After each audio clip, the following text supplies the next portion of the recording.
tardes a todos, queridos asistentes. Qué bueno que están aquí en este 20º Congreso Internacional de Filosofía, en este módulo de Filosofía Medieval.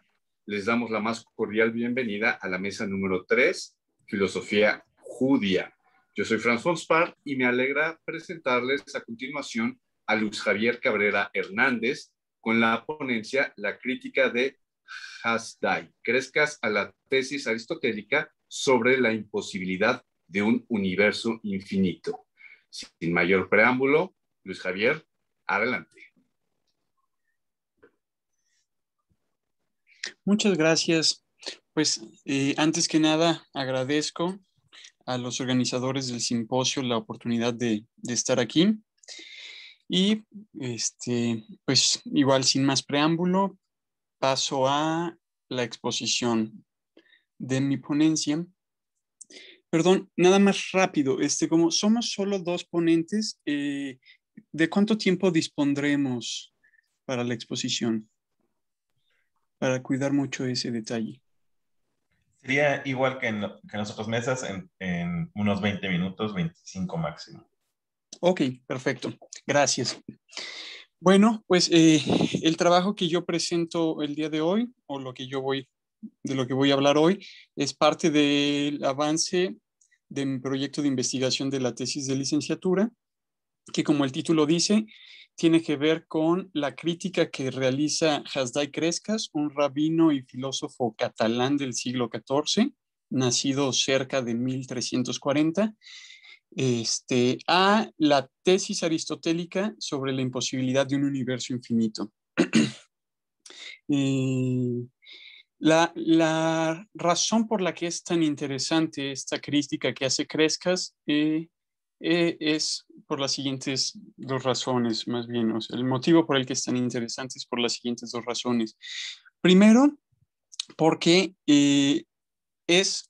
digamos que anticipa más bien lo que parece que va a ser el desmoronamiento del aristotelismo, o lo que más bien es el desmoronamiento del aristotelismo durante el Renacimiento, que es muy importante, como sabemos, para entender, por ejemplo, los cambios que hubo y los replanteamientos que se hicieron a nivel de filosofía natural, especialmente en lo que después sería conocido como la física, y que suelen conocerse como el tránsito de la física aristotélica y su visión del universo a la física copernicana, o la astronomía copernicana y la física galileana más bien. Entonces, Crescas en buena medida parece estar anticipando eso cuando él pone ya en cuestión esta idea aristotélica de que el universo no puede ser infinito, sino que más allá de él ya no hay nada. Y resulta importante también porque al hacer la crítica del concepto de infinito, Crescas lo que demuestra o intenta demostrar es que Aristóteles estaba partiendo de una noción errónea del espacio, una noción del espacio que a su vez le impedía, por ejemplo, concebir la existencia de un vacío.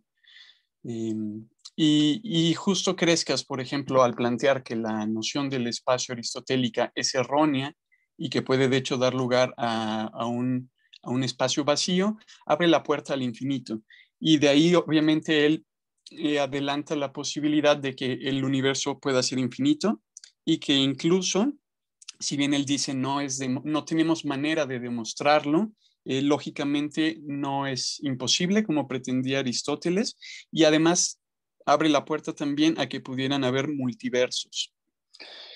Obviamente esta postura es bastante sorprendente para la época de la que estamos hablando, y además introduce o digamos que modifica una serie de conceptos físicos del aristotelismo, como son el de espacio, el de infinito, que después van a ser muy importantes o van a jugar un rol muy importante en la física, por ejemplo, del Renacimiento y de la época moderna. Ahora bien, el día de hoy yo lo que quiero es situar a Crescas en su debido contexto histórico. Porque si bien es cierto que esta postura de Crescas parece ser sumamente revolucionaria desde un punto de vista quizá desde un punto de vista como muy cientificista, y de hecho así se ha manejado en algunos casos. Por ejemplo, Harry Austin Wolfson, que fue, yo creo, el primero en rescatar la figura de Crescas a principios del siglo XX, así, por ejemplo, lo manejó como una figura casi como que está revolucionando la ciencia y que está casi sentando como las bases de lo que va a ser la posterior revolución científica. Y si bien es cierto que sus planteamientos implican esa aparentemente parte revolucionaria, en realidad están muy lejos de ser la intención de Crescas. O sea, lo más interesante, y es un poco lo que yo quiero poder transmitirles el día de hoy, es que Crescas es una figura sumamente compleja en una época no menos compleja. Crescas, de hecho, tiene una actitud más bien conservadora. Crescas, como lo vamos a ver en unos momentos, es un antiaristotélico, porque a su vez es un antimaimonideísta. Y la preocupación de Crescas no es tanto revolucionar o introducir conceptos novedosos que permitan el progreso de la física o de la ciencia, sino más bien el de minar por completo la autoridad de Aristóteles como una estrategia para demostrarle a sus correligionarios que la filosofía, en su caso la filosofía de Aristóteles, no es la verdad última, ¿no? Que tiene sus problemas, tiene sus errores, y por lo tanto aquellos judíos que pretendían haber descubierto en Aristóteles como la clave interpretativa para entender los secretos últimos del universo, de la teología judía, de la naturaleza de Dios, deben ser matizados.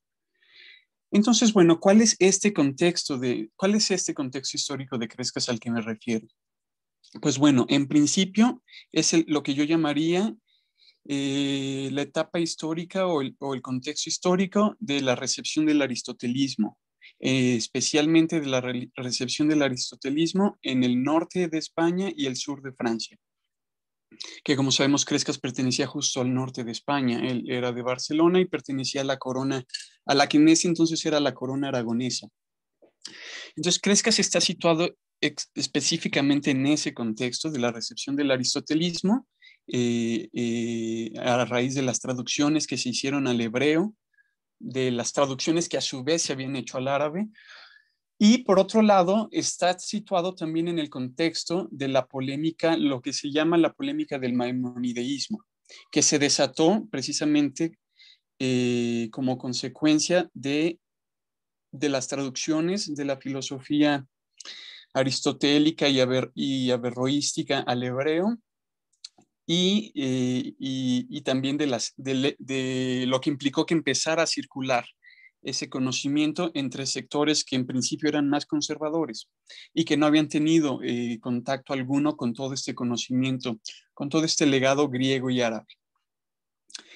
Entonces, bueno, me voy a concentrar específicamente en esos dos procesos, el de la traducción al hebreo del corpus aristotélico y de la polémica que posteriormente suscitó en torno a la figura de Maimónides y de Aristóteles.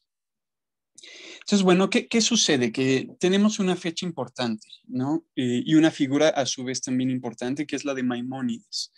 Maimónides escribe aproximadamente a finales del siglo XII un tratado filosófico muy importante que se conoce en hebreo como Moreh Nebuchim, o la Guía de los Perplejos, la cual originalmente escribió Maimónides en árabe, ¿no?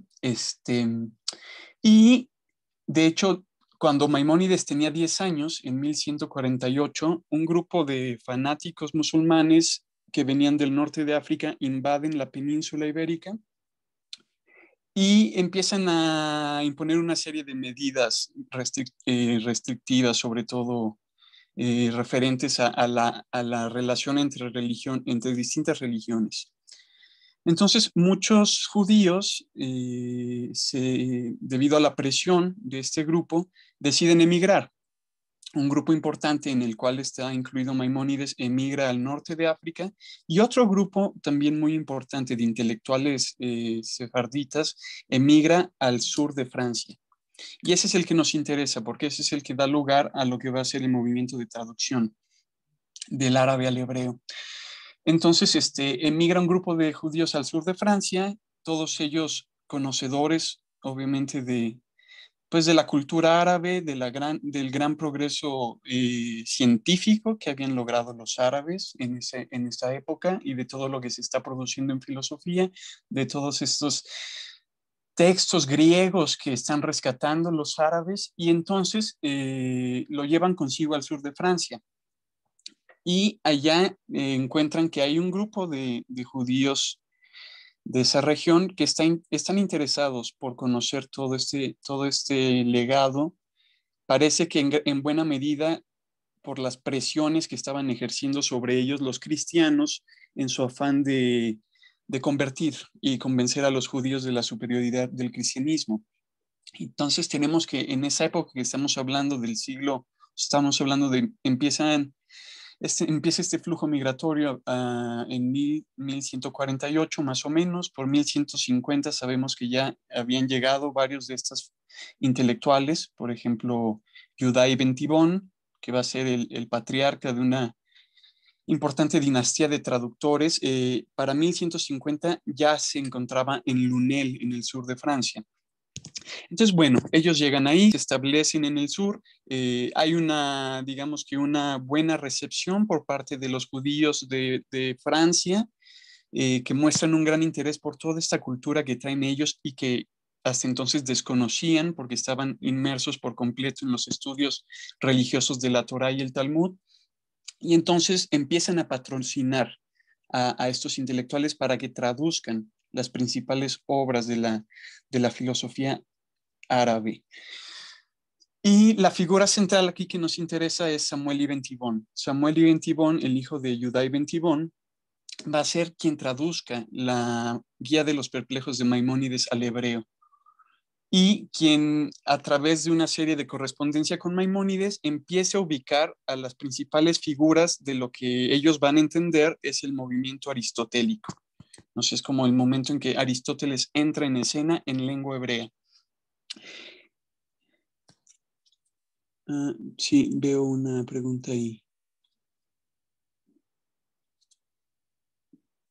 Ok, sí, bueno, creo que eso lo responderé ya en el momento de las preguntas. Bueno, sí, creo que no me alcanzará mucho el tiempo, entonces voy a tratar de ir más rápido. Este movimiento de traducción va a rescatar por una parte toda esta cultura aristotélica y por otro lado va a encumbrar en este movimiento a una serie de figuras, principalmente a Maimónides y a Averroes. Entonces, después de que se traduce la guía de Maimónides, se empiezan a traducir los comentarios de Averroes al Corpus Aristotelicum. Y ese va a ser la principal fuente de contacto con el aristotelismo. Entonces, cabe señalar que justamente Crescas, por ejemplo, no leía árabe y él va a conocer toda esta filosofía aristotélica y maimonidia a través de las traducciones hebreas. Las principales fuentes, de hecho, para conocer realmente a fondo el aristotelismo van a ser las traducciones al hebreo de los comentarios de Averroes a la obra de Aristóteles. Principalmente los epítomes, que serían también conocidos como los comentarios cortos o breves, y los comentarios medios que hizo Averroes a Aristóteles, a prácticamente todo el corpus aristotélico. Lo que sucede es que esto va a suscitar una serie de conflictos entre los sectores más progresistas, digamos, de la comunidad judía y sectores más conservadores. Sobre todo porque, por ejemplo, desde que Samuel ibn Tibón traduce la Guía de los Perplejos al hebreo, él va a tener la idea de que lo que Maimónides está presentándoles es como la correcta interpretación de las escrituras y de la ley mosaica. Entonces, ok. Ok, muchas gracias. Hasta la 1:30. Muchos seguidores de Maimónides, como Samuel Ibn Tibón, van a interpretar la aportación de Maimónides como la manera correcta de entender las escrituras y la ley mosaica. Y eso es lo que va a generar mucho conflicto, porque entonces va a llegar un momento en que aparentemente como que aristotelismo y maimonideísmo van a ser como la misma cosa, y el aristotelismo ya no solo, en el aristotelismo no solo se van a estar jugando, por ejemplo, cuestiones filosóficas y de filosofía natural, sino también religiosas. Entonces, un sector más conservador se va a escandalizar, ¿no? Se va a escandalizar de esta aparente como monopolización de las escrituras y de la ley mosaica. Y entonces van a surgir una serie de conflictos que se suelen conocer en la tradición historiográfica como las controversias en torno al maimonideísmo, que van a consistir en 3 etapas aproximadamente, que van desde finales del siglo XII hasta principios del siglo XIV, unas cuantas décadas antes de que nazca Crescas, y que van a determinar mucho de, digamos que, las condiciones y los términos en que se discutirá el aristotelismo, tanto entre los partidarios como entre los opositores. La segunda polémica, por ejemplo, que va a tener lugar, bueno, que va a concluir más o menos en 1232, fue, por ejemplo, bastante amarga, y concluyó con la quema de la Guía de los Perplejos y de otro tratado jalágico de Maimónides a manos de las autoridades cristianas. Es decir, el problema va a crecer tanto que va a trascender a la misma comunidad judía, y entonces va a llegar a las autoridades cristianas, quienes van a intervenir y quemarán públicamente estas obras de Maimónides.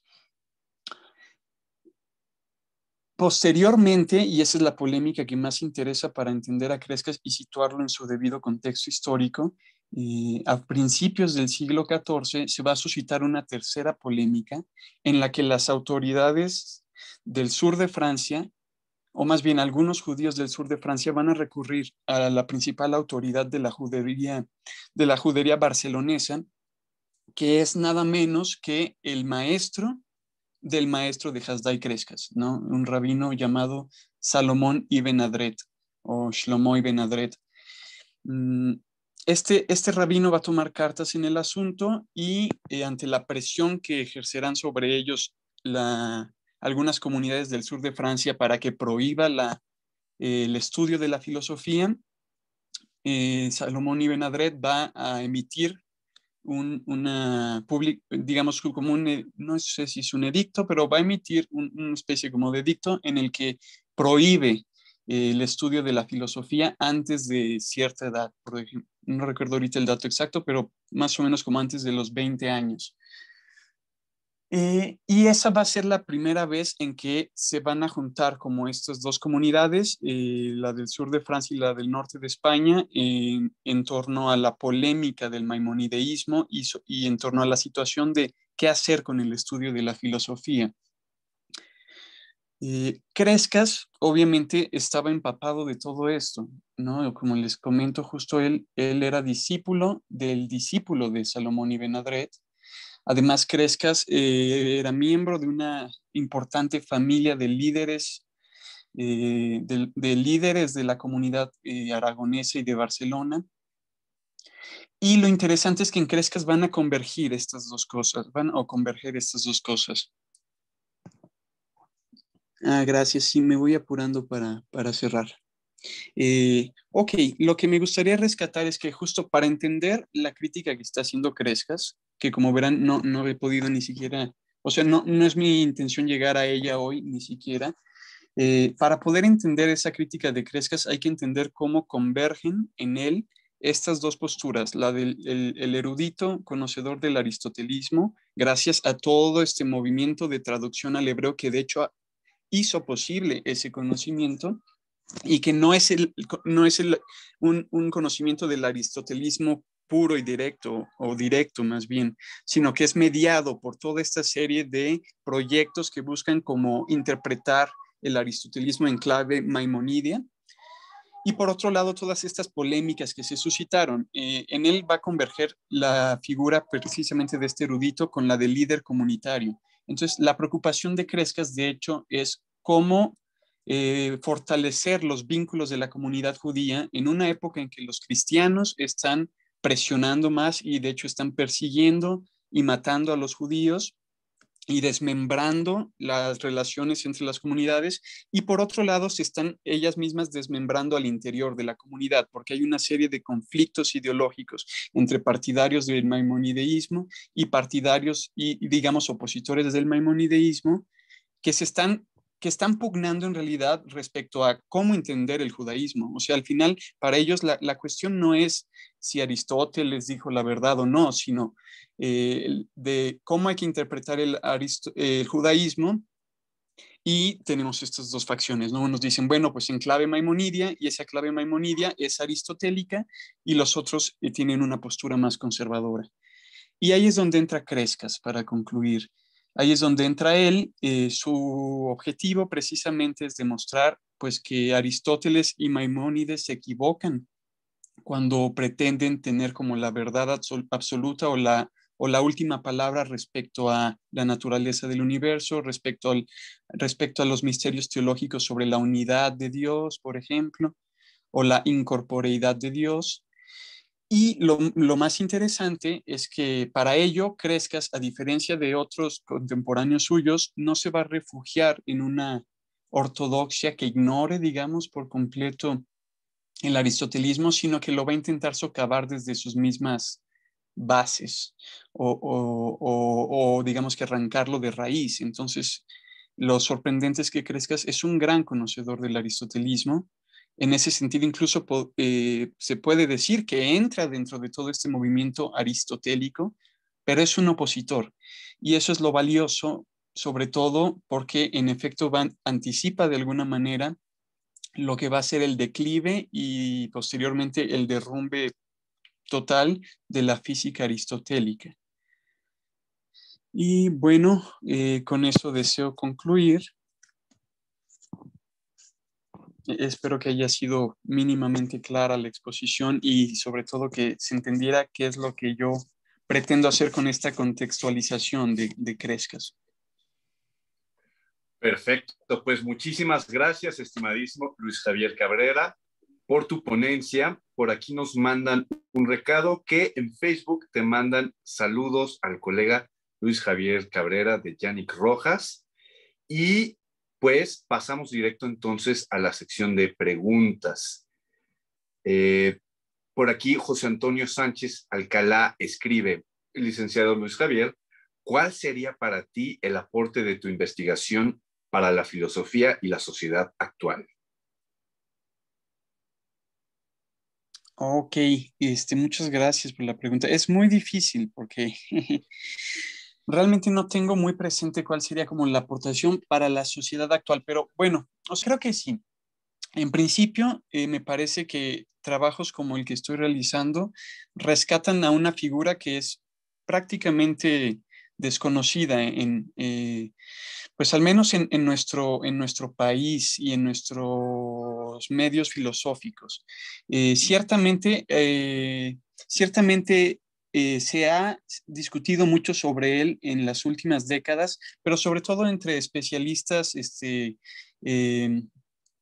israelíes o norteamericanos que están muy interesados obviamente en la filosofía judía medieval, pero creo que aquí estamos todavía como muy alejados de toda esa cultura y esa época. De hecho, o sea, creo que en general el medioevo como que aquí está relegado bastante a segundo plano. Y lo que podemos ver aquí es que justo es más complejo. Creo que esa es una de las aportaciones centrales, simplemente lograr ver o hacer ver que todo este periodo es mucho más complejo, que por ejemplo lo que en los manuales de filosofía a veces se suele resumir como la aportación árabe y judía consistió en haber traducido y digamos que entregado a Occidente todo ese conocimiento, es bastante simplista. Ciertamente fue mucho más que solo una traducción. Se discutían cosas centrales que tienen que ver con conceptos, por ejemplo, de la filosofía natural, que son revolucionarios en muchos sentidos, desde la astronomía, la geometría. O sea, ciertamente fue más que simplemente, digamos, conectar con ese conocimiento antiguo o servir de puente, por como a veces creo que se suele pensar.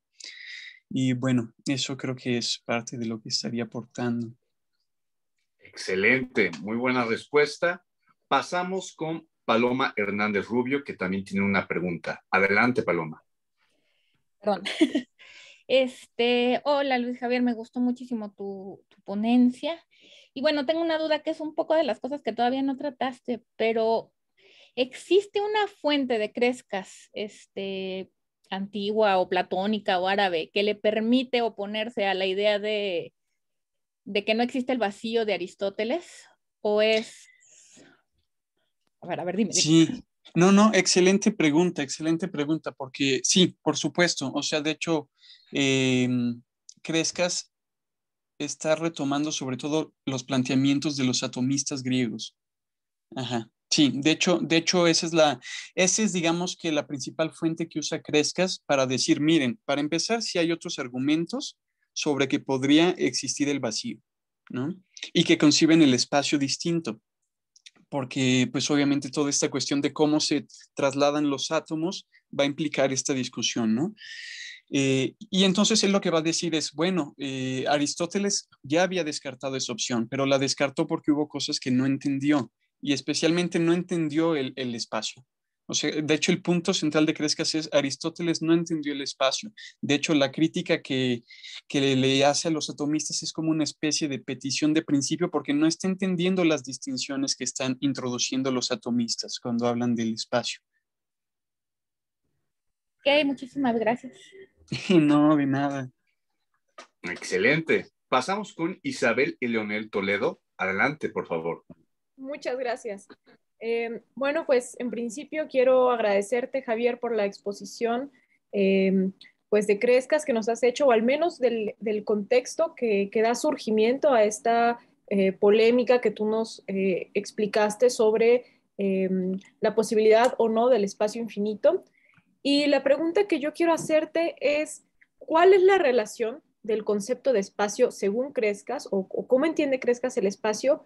¿Y qué relación tiene este concepto con su propuesta de los multiversos? Ah, ok. ¿Saben algo al respecto? Gracias. Claro, claro. No, muchas gracias. Es una pregunta, es una excelente pregunta y compleja, o sea, de hecho compleja. No estoy seguro de poderla responder como yo quisiera o con la precisión con la que yo quisiera, pero más o menos es la siguiente. La manera en que se relaciona el espacio con la cuestión del infinito en general y que es, digamos, de donde Crescas va a saltar como a esta posibilidad de los multiversos, tiene que ver con la concepción que tenía Aristóteles de las magnitudes y con el problema que Aristóteles hacía al hacer esta distinción entre infinito en acto e infinito en potencia.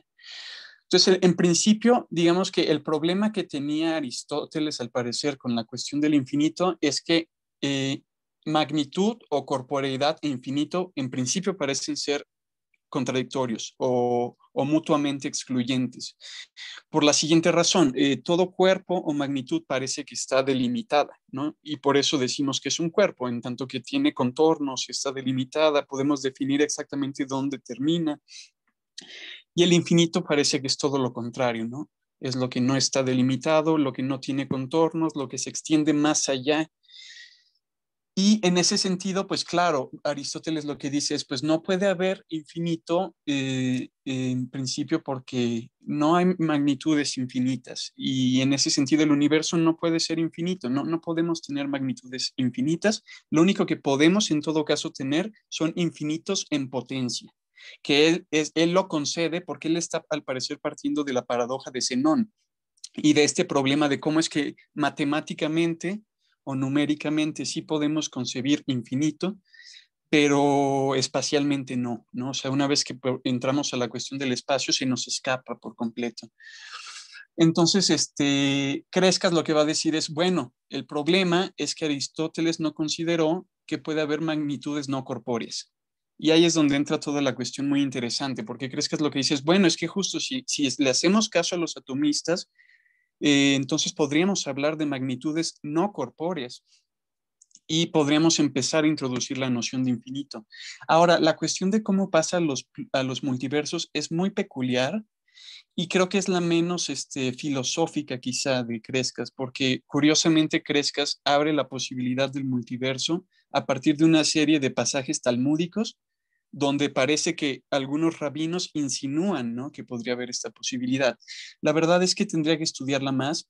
Creo que, o sea, al final creo que Crescas en algún momento sí intenta como dar la explicación filosófica de por qué, pero es complicado porque lo hace en dos secciones completamente distintas de su tratado y usualmente cuando introduce ese tema, él a lo que recurre es a las citas de estos pasajes talmúdicos. Uh-huh.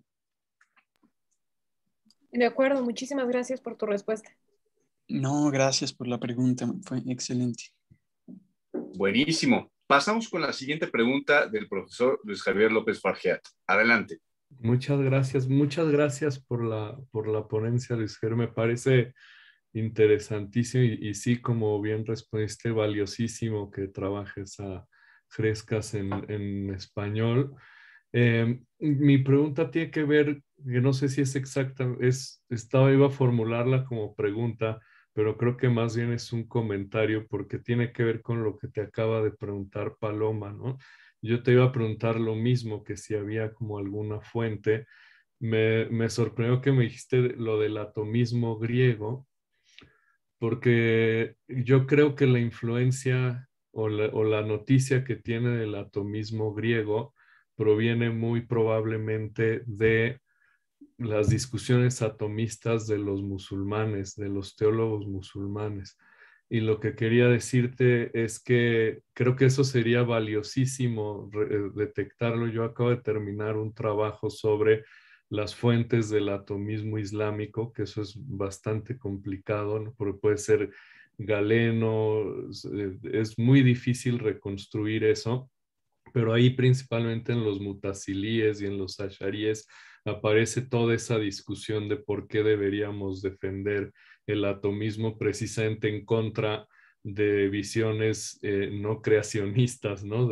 Como la aristotélica. Y justo yo te quería preguntar eso, pero que si sabías si Crescas había tenido contacto directo pues a las fuentes teológicas de los musulmanes, o si su fuente, que eso creo que lo haría todavía más interesante, si su fuente es Maimónides, porque como tú sabes en la guía, Maimónides sí discute con las formas de atomismo, pero está discutiendo con el atomismo islámico, porque aparentemente él no habría tenido acceso a fuentes atomistas griegas, ¿no? Como probablemente como todo indica que los musulmanes nunca tuvieron acceso a fuentes griegas, nunca leyeron atomistas en directo, ¿no? Bueno, fuentes griegas atomistas, como saben a todo lo demás sí, ¿no? Y entonces justo lo que se trata es de detectar de dónde habrían tenido ese tipo de noticias, ¿no? Muchos piensan que la fuente esencial es Galeno.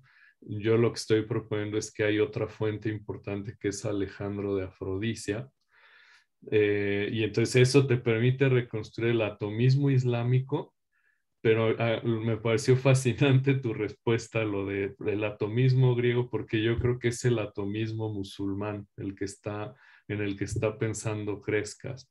Y me parecía fascinante que detectas, porque eso sería una contribución buenísima, justo detectar de dónde vendría esa influencia, porque es bien raro cómo Maimónides se ha vuelto incluso una fuente para poder discutir qué tenían los musulmanes en mente, si conocían a Epicuro, este tipo de cosas, esa forma de atomismo.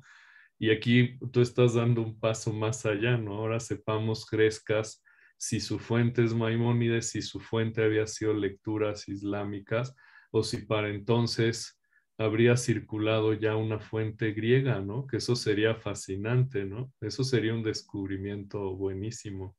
Entonces, perdón, ya no es pregunta, sino se convirtió en un comentario y No, sugerencia, ¿no? muchísimas gracias por el comentario. De hecho, en efecto, creo es muy interesante porque no sabría yo decir exactamente, o sea, no tengo la respuesta, pero coincido en que sería muy interesante y valioso poder digamos que profundizar más en esa parte y poder como por lo menos señalar en alguna dirección.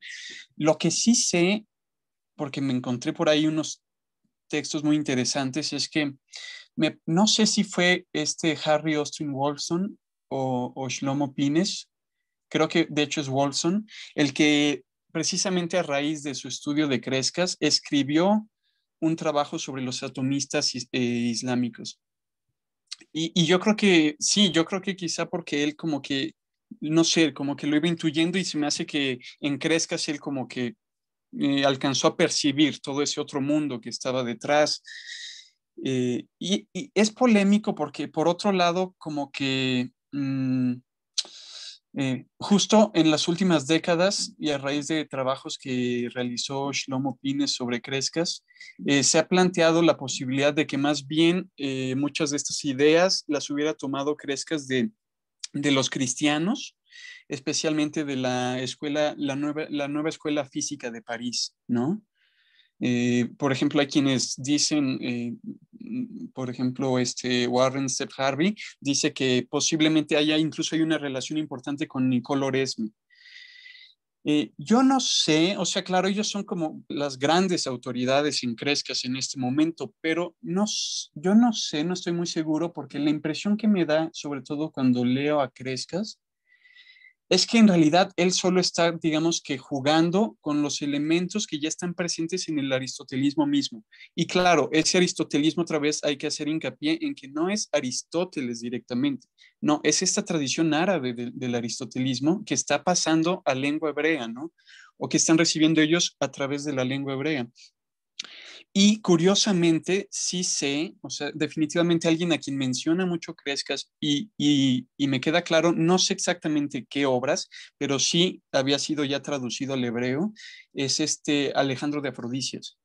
O sea, de hecho, no recuerdo si es Moisés Ibn Tibón, el hijo de Samuel, o Calónimus Ben Calónimus, que fue otro traductor importante del árabe al hebreo, tradujeron, si bien no Afrodisias, por lo menos sí comentarios de Averroes Afrodisias, creo. Pero sí aparece Afrodisias, o sea, ciertamente la figura de Afrodisias sí aparece. Muchas gracias, muchas gracias. Lo de Wolfson es buenísimo. Y él va por unas fuentes de Pseudo-Demócrito y bueno, y toda la geografía árabe, ¿no? Lo de Sijistán y todo.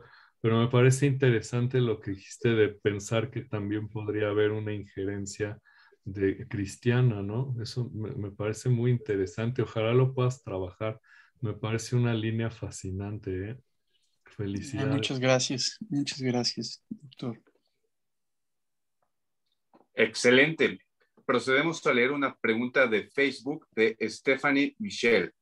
¿Cómo fueron recibidas las aportaciones de Crescas por sus contemporáneos? De antemano, muchas gracias. Ok, de hecho es una muy buena pregunta también. Es una excelente pregunta. Porque resulta, hasta donde sabemos, que Crescas parece no haber causado un gran impacto en sus contemporáneos, no como filósofo al menos. O sea, parece que justo, de hecho, la imagen que tenían los contemporáneos de Crescas era como la de un gran líder comunitario. Y eso es lo curioso, ¿no? Es que, o sea, otra vez, en Crescas convergen estas dos figuras, la del líder comunitario y la del filósofo. Y de hecho, pues prácticamente recae sobre que Crescas, o quizá más bien él asume la responsabilidad de reconstruir las juderías de la corona de Aragón tras la persecución de 1391, que es una persecución terrible, ¿no? Donde hay una matanza increíble de judíos desde Sevilla, que es donde, digamos que estalla el conflicto, hasta pues, Barcelona y el norte de España. Y prácticamente Crescas es quien se va a dar a la tarea de reconstruir su comunidad. Entonces, de hecho, a mí me sorprende porque digo, bueno, ¿en qué momento tuvo la tranquilidad o el tiempo para sentarse a estudiar con tal detalle el aristotelismo y plantear lo que él plantea en su tratado, que es impresionante, es de una coherencia y de una estructura bastante impresionante? Y bueno, sorprende porque él como líder comunitario está haciendo todo esto al mismo tiempo y además pues pasando por situaciones muy difíciles, ¿no? A su hijo, de hecho, lo asesinan en esta revuelta. Entonces, ese es el problema con Crescas. Parece que en sus contemporáneos o entre sus contemporáneos impactó más la figura del líder comunitario que la del filósofo. Esto lo sabemos porque, de hecho, en parte, uno de sus principales discípulos, que es Joseph Albo, que por cierto es como considerado también de los últimos filósofos judíos sefarditas, así como importantes, de las últimas figuras importantes en este momento en que se están dando conversiones masivas y todas estas cuestiones. Su propio discípulo Joseph Albo parece como no prestar mucha importancia a los planteamientos más radicales de Crescas. O sea, casi como que los pasa por alto, así como si fueran como, no sé, como simples curiosidades y no les da seguimiento ni se detiene al parecer a considerarlas. En ese sentido, como que Joseph Albo es un aristotélico mucho más conservador que su propio maestro. Entonces, bueno, pues sí, la respuesta es para sus contemporáneos. Crescas como filósofo pasó prácticamente desapercibido y curiosamente no fue sino más bien unos siglos después, ya hacia el Renacimiento y la época moderna, que Crescas empieza a cobrar importancia para algunos pensadores. O sea, sabemos que el sobrino de Pico de la Mirándola, perdón, lo conocía. No sabemos si porque lo leyó directamente en hebreo o porque leyó traducciones, pero lo conocía y ciertamente lo ve como un personaje importante, radical, revolucionario, que precisamente está cuestionando presupuestos centrales de la física aristotélica.